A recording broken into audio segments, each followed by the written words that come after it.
Good morning, everyone. I'm sure you've seen people with red strings around their hand. And in particular, it's supposed to be put on the left hand. This is a Kabbalistic idea. And what is the origins of the red string around the left hand? The name of this week's Torah portion is Korach. Korach was an individual who was unhappy with his lot in life. He was a Levite, which means he had the second rank of hierarchy in the Jewish nation. As you know, the Kohanes are first, and he was second place. But he was unhappy with second place. He wanted to be a Kohen. And he came to challenge Moses and said, Moses, you're the leader of the nation. Why did you appoint Aaron as the high priest? I should be the high priest. And Moses tries to discourage him from creating a rebellion by saying, be happy with the fact that you're a Levite. You're also a person of prestige and honor. Maybe you're not a Kohen, but you're not an Israelite either. But regardless, Korach leads a rebellion with 250 men, and ultimately he is punished when the earth swallows him up. And the rabbis look at the first words of the verse, of the opening verse of the parsha, which says, and Korach took. Who was Korach? The son of Yitzhar, the grandson of Levi. And he took members of the tribe of Ruvain, 250 men, and he went to challenge Moshe Rabbeinu's authority.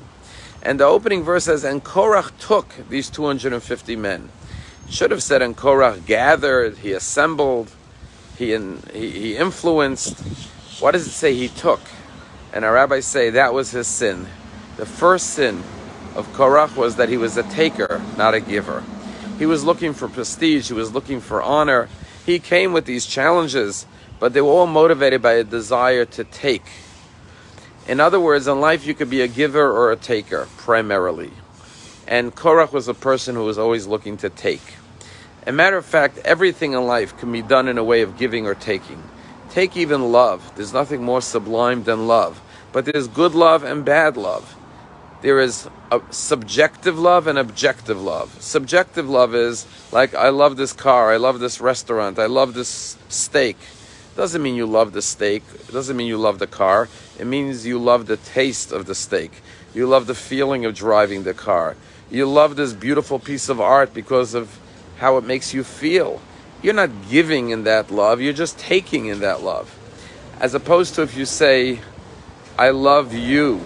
I love my children. I love my parents. It's not because you want to possess them or take something from them. It's because you truly love them and want to give to them. And so therefore, even love could be done in a way of taking for yourself, which isn't really love. It's actually just your own gratification and enjoyment. I love this woman because she makes me feel good. She makes me happy. Versus I love you because I love you. And therefore, I'm willing to be selfless in giving to you. And this is the reason given for the red string.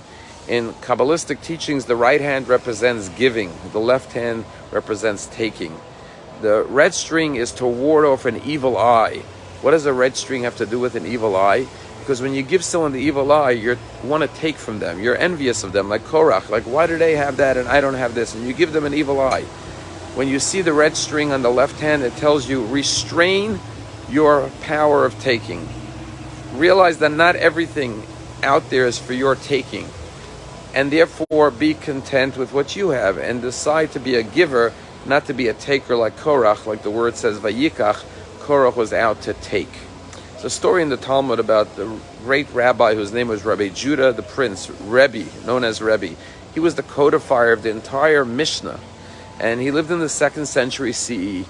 And he was the greatest rabbi of the generation. He lived in northern Israel in Sipori. And he was deathly ill on his deathbed. And all the rabbis were praying that he should live. But the Talmud says he had a maid who saw how much pain he was in and how much suffering he was going through. So she went up to the roof of the house and threw down a jug which smashed and crashed. And all the rabbis stopped praying because they heard the loud noise. And the moment they stopped praying, Rebbe's soul departed and ascended to heaven and returned to its creator. And the rabbis explained the meaning of the story. You see, the other rabbis praying for Rebbe to live, it was because they loved him, because they wanted to keep him here in this world, because they couldn't imagine living without their great beloved teacher. But the maid, she saw firsthand how much suffering he was enduring. And therefore she had the love, not of the rabbis, which was to keep him in this world for themselves to enjoy his great presence and holiness, but she loved him and said, you know what, God, if it's time, let him go, let him not suffer anymore. And that's the idea of being a giver, not a taker. And everything we do, we should ask ourselves, is my motivation to truly give, or am I just seeking to take? Have a wonderful day.